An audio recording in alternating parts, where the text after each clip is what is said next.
Here she is. She's frozen though. Hey Phoebe. Hi, how's it Hi. going? At last. At Look last. up. Yeah. Thanks for doing this. Of course. I'm freaking out. Thanks for having me. And listen, and super thanks for doing the mix, doing my song. It was Yeah. really, really great version of it. And so I don't know if you've heard the whole album yet. You probably have you? Yeah, it's awesome. I'm super impressed. I had such a good time just sifting through all the different instruments. We pitched your drums down quite a Yeah. lot and I thought we were being really revolutionary, but then hearing what everybody else did, I was just blown away. Like everybody's versions are so cool. It was a funny thing because I didn't really know what anyone was going to do, because we gave everyone free reign. Um, but I did realize, I thought, people aren't going to know what the other people have done. So they hear them and think, oh, I could have gone crazier. Or I could have, you know, Yeah, it's but super eclectic. yeah, It's but just such a cool collection of music. Like it almost sounds like the songs are from different places as well now, which is so yeah, funny because your record is so cohesive. yeah, Uh, yeah, it's so cool. yeah. Well, thanks for doing it. It's beautiful. Yeah. And whose idea was it? You changed the key. You, Yeah, so that was Tony Berg, my producer. Is I play guitar, but I still don't know like my circle of fifths, and I don't know really how to read sheet music, and Tony kind of fills that gap for me. yeah, Um, and he was like, I have a wild idea where we just change the key in the chorus. yeah. Um, yeah, and it turned out great, and we just had so much fun. But one time when we were making one of my own records, he was like, he was like, "Well, you really have an opportunity here to change the key. Like you haven't left the key in the song at all." And Yeah, I was like, Tony, most people don't change the key in their songs. yeah. You know? Why would you do that? Exactly. You know, Yeah, uh, but sometimes it's cool. exactly. Yeah. So, what's your day looking like? Where are you, first of all? I'm in LA. You are too, Are right? you? I'm in LA too. Awesome. Yeah. Yeah, I beautiful just, day. yeah. Have you got much on today? No, not really. I mean, I'm sure you know the deal. Like a couple random internet Yeah. interviews or meetings and whatever, but filling Yeah. the days has been kind of hard. I've been walking my dog like 5 times a day. Well, there you go. Who's that? This is Maxine. She's she's pretty tired. Is But she is she a puppy? yeah, she's a puppy. I had been looking for a rescue puppy pug for years, and finally one fell into my lap recently, and so that Wow, keeps me busy. that's good. Yeah. What about you? What do you got going on? I've yeah, I've got quite a sort of full day today. I started off um, I've just now watched an animatic of an animation film that I'm involved in, where I've written the music. It's a film called High in the Clouds, which is being made now in animation. So they put it all together, and there's some bits that are kind of almost finished, but mainly it's just rough drawings. It's just so you can see the story and see Right. where the songs come in and see where it's a bit slow or it's a bit this.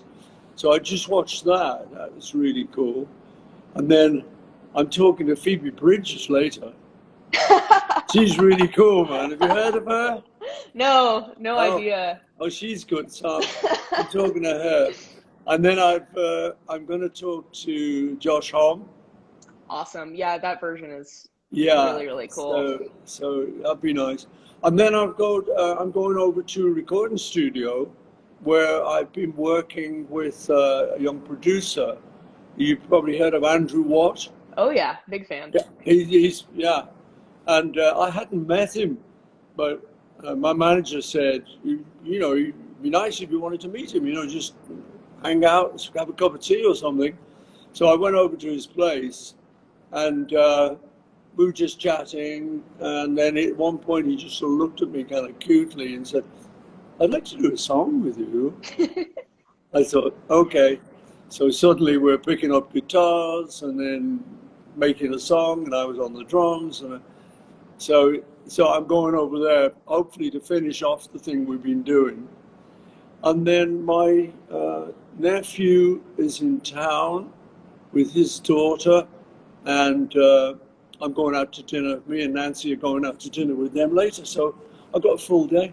Yeah, you got a full, I mean, you've gotten a lot out of COVID. I don't know if you've felt I don't like has being stuck inside helped you make stuff or has it stopped you from it's like for me it just like I just stopped feeling inspired at all because the collective consciousness was so Yeah. stressful. But I don't know, it seems like you got a lot done.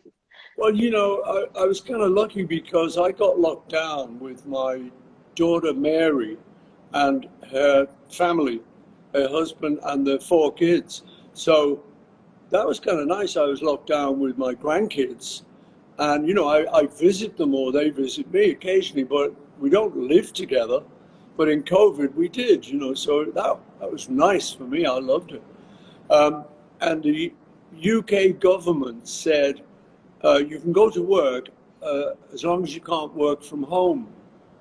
So I thought, this is good. I've got my recording studios 20 minutes away from where I live. So that allowed me to do that. So in actual fact, I felt a bit guilty admitting that I was actually having a good time. So many people weren't, you Totally. know, Yeah. but I was able to get over to the studio and do all these songs and finish up some stuff that I've been meaning to do. Uh, and then that ended up as the McCartney 3 album.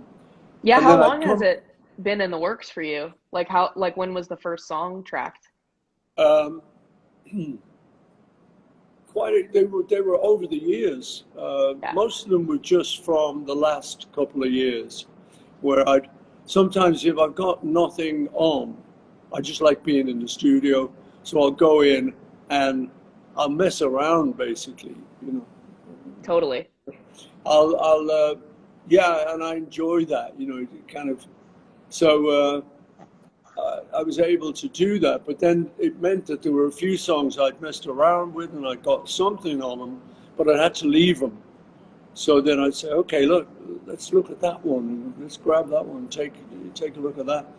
Right. So that became the thing of finishing up all these songs, and then there were one or two that I'd just written, like "Seize the Day," that I'd just written that, so I kind of went in and um, recorded that. But it did mean that I could be very creative during lockdown, which was a big blessing. Totally. Mm. Do you ever like write an entire song and then a couple years later you take another stab at it and everything about it changes? Like do you write half the lyrics one year and then 3 years later finish it, or once you finish something is it just kind of that's what it is? No, you know, I like to think you can do it anyway. So that's how it happens with me. You know, sometimes it's the complete song, you got all the words and all the melody, and you can go in and record it. Sometimes, like you say, you've got an idea for the song, and you maybe got the first verse or something, but you haven't got a bridge, you haven't got a middle. So that's good to come back to it and think, oh, I better get serious here. I better make a bridge, you know. So that happens as well. And then sometimes I just make it up in the studio, and Wow, that's bold. that's a bit more precarious, you know, because you can spend hours thinking, what should this word be, you know, and whatever. But yeah, and I do it in a variety of ways. I like to mix it up. I can't imagine doing that. I feel like my lyrics would be so bad if I was just going off the cuff. Yeah. It'd be like, you know, just like the worst rap battle ever would It, be. It is a bit, I must say, yeah. No, sometimes if I'm in that experimental mode, I did a record a few years ago called Fireman, which was it was me, it's kind of like an underground record. We didn't say I was involved. We just called it The Fireman. And I did it with a friend of mine who was called Youth, who's a producer. And we just experimented. In the first couple of, we did it, I think we've done 3 Fireman records. And the first one was instrumental, kind of trance music. It was just that kind of vibe. Second one was a little bit more experimental. But the third one, he says to me, do you want to do a vocal? I said, well, I've got no words, you know. And he said, well, yeah, yeah, go on, have a go. So I went out on the mic and I'm then saying, okay, disclaimer, this could be the worst thing you've ever heard. This could be me totally crapping out, but you have to just get courageous and just go on the mic and go, I'm sitting here and I'm talking to you and this is what I'm going to do. It's like, It's a hit. It's a suddenly, hit. if you're That's call lucky, a for. little line comes out that means something and you can build Right. on that. But it is a bit like walking a tightrope. Yeah. Well, I guess that is, yeah, it's kind of what I do by myself, but Yeah, doing it in yeah, front of other people, you must have to have a lot of trust for like, don't yeah, embarrass me, don't look at me while I do this, yeah. you know. Well, no, that's funny. I was just saying that to my Nancy the other day that I had to work on something. There was a bit of thing where I needed a bit of melody and some words. Um, and I said, normally I'll find the furthest away closet in the house where no one's going to hear me, or an outbuilding, or anywhere, just the furthest, most remote bedroom, just so I don't feel anyone's listening to me. Because if I feel someone's listening, I'm always like very inhibited, and thinking, God, they're going to think I'm terrible, Yeah. because when you're writing, you're goofing around and it doesn't always just work till you find the line, and then you can write that down. But sometimes, so I like to be hidden away, Yeah, and, me too. you know, Have you ever accidentally plagiarized somebody? Like, have you ever come up with a melody or some words that are genius and then you yeah, realize that you'd heard them on the radio or something? yeah, I do that occasionally and try and check it out. Think, where is that from? Yeah. And if I can't think of it, then I think, okay. I remember talking to John Lennon once about that, and I'd done something that was a little bit like something else. He said, it's okay, it's a quote. You know, Yeah. you're quoting someone else, Right. But the good thing about writing with John in the old days was um, if he or I, like for instance, for me, if he would write a line that I would go, oh, no, wait a minute, that's from West Side Story, or that's a Bob Dylan song, and he would go, oh, yeah, okay.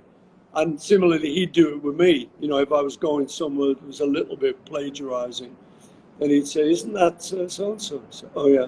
So it was good because we could, police each other on that. Were you comfortable being embarrassed with each other? Like, could you write a bad line and know that he'd Yeah, be like, that sucks. Like, we can do better than that, or same yeah. with him? No, yeah, that was one of the great things about him as a collaborator. Um, we we'd kind of known each other for a long time before we had any big success. Um, I I knew him when we were teenagers, and I'd been hitchhiking with him, and so we were like buddies. We slept in the same bed in the little hotel and stuff. So that you get to know people like that. So so if then when you were sitting down and writing, um, no, you could just say, "Nah, don't like that," and he could say, "No, no, no, no, no." And in fact, nowadays, now that he's passed away, I will check my songs with him, as it were. I'll write a line and go, "Oh my God, this is getting a bit." sickly. Would I have got away with this with John? And Right. his voice comes back, no. They go, okay, I better. So I think you're That's so always on cool. the lookout for. But yeah, no, we were very good at telling each other that didn't work. This doesn't work. So Yeah. let's change it. And that was a Mhm. nice thing.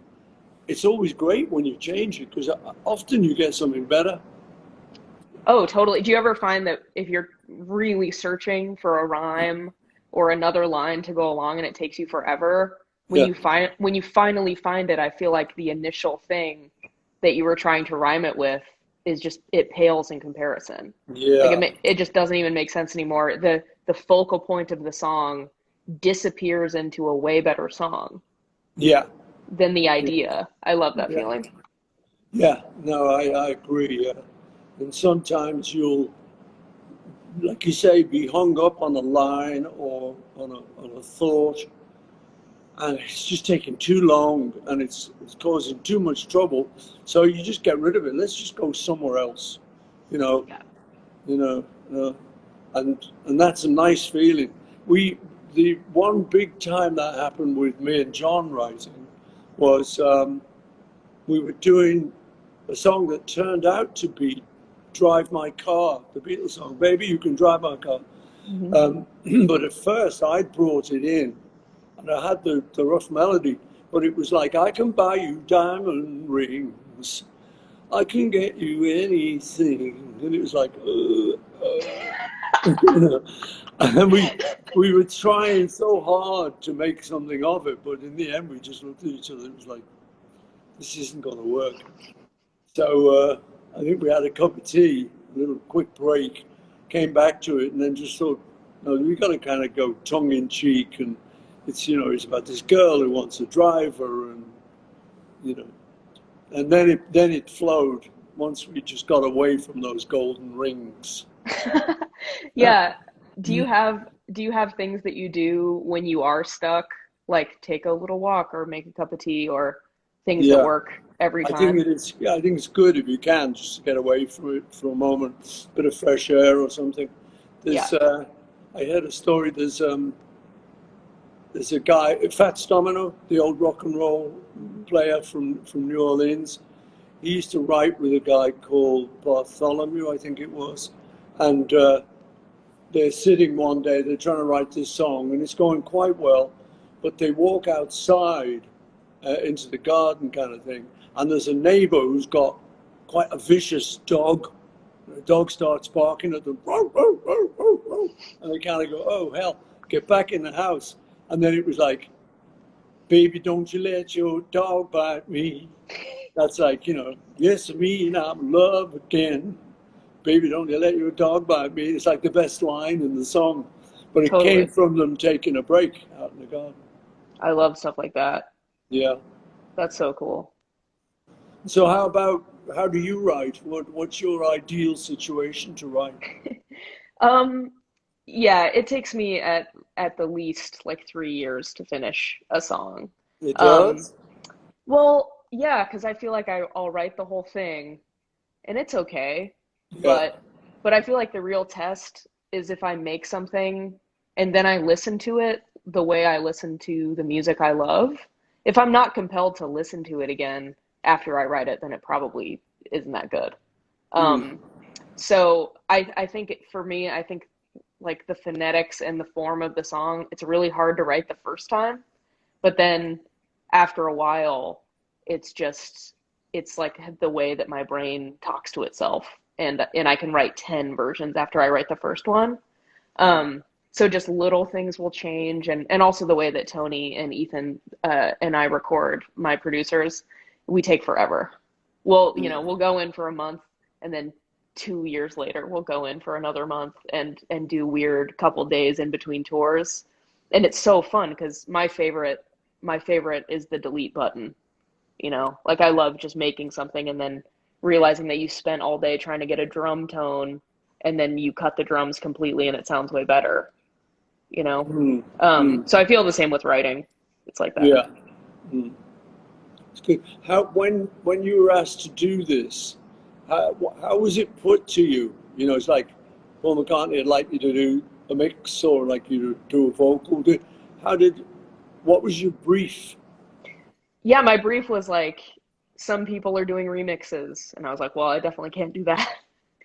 And then I was like, I'll just do a cover. And then they said, well, we'll send you all the tracks and you can do whatever you want. And I was like, what a awesome gift. You know, we just had such a great time sifting through stuff and you know, changing the key and we recorded mellotron strings and horns and we pitched them down too. And now it just kind of sounds like in a good way, I hope, but it definitely, when I was listening to it today, I was like, wow, this feels like drowning. Like all the instrumentation is so low. Um, but yeah, I guess that's the only way I would ever really remix something, is if I could add things, because I'm horrible in Yeah. Logic. No, I was glad actually that everyone felt very free to do what made them comfortable. You know, either a remix or a resing or whatever. And I think the other thing that helped, strangely again, was lockdown, Totally. because people were getting this project an offer, and it was during lockdown, so it was like, yeah, well, what else can we do? You know, we might as well. So everyone had the freedom to get creative, you know, which is nice. Yeah, we had a blast.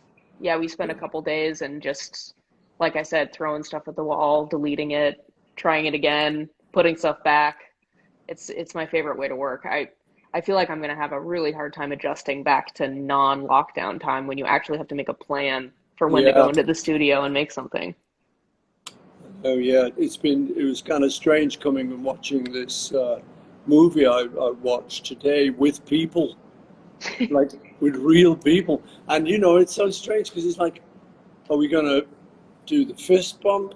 Are we gonna do the elbow? We're gonna actually shake hands? We're gonna put our masks on or off or whatever. It's strange re-entering the world, you know, actually talking to people in a room.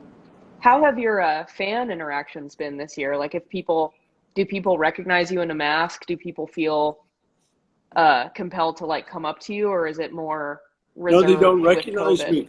They don't Right. recognize me. So Yeah, I must say that's another advantage, kind of really. If nice. if you Yeah, want to go shopping, you know, and people coming up to me, I sometimes say to them, look, I'm a guy. I have trouble shopping anyway. You know, I've no idea what I'm looking for. So please, you know, but with the mask, it's like they don't know it's me. yeah. There's some So things that are going to be hard to go back to, especially you know, the people immediately hugging you. Like I'm kind of an awkward physical person, so yeah, I love the elbow, you yeah. know. You It's that's great. like my wife Nancy. She's she's never been that keen. She's not like totally germophobic, but she's aware that you can catch germs off people, you know. So, but I'm a hugger. So I'm like, hey, hello, there goes. So I kind of miss it, but she doesn't. She's saying, no, it's okay. You know, I'm She quite must happy feel with the she elbow. must she must feel so validated this year, just being like, see what Yeah, happens when no, you that's touch right. people too much. All those germaphobes were right. Yeah, They were right. Yeah, man. totally. Hide forever. Never Yeah, talk to people or touch them. yeah. What's your doggy's name? This is Maxine. Hey. She's she always looks like this. She looks like a little troll. Hey, Maxie. You're on live global Instagram. She doesn't know. She doesn't care Yeah, who. She doesn't care about the Beatles. Look at her. yeah. She's like, who's that? Are you being said hello to from Argentina? Oh Hey, yeah. hey, listen, Phoebe, and little doggy. I've got to go now. So thanks very much for doing the Thank track. you. I love the track. It's really, it's great. And so thanks for being on the album and taking part. And thanks for doing this interview. Thanks. I love the record. Yeah. Oh, great. Thank you so much for having me. All right, babe. Lots of Have a love. great day. Bye. Bye bye. Thank you. Done.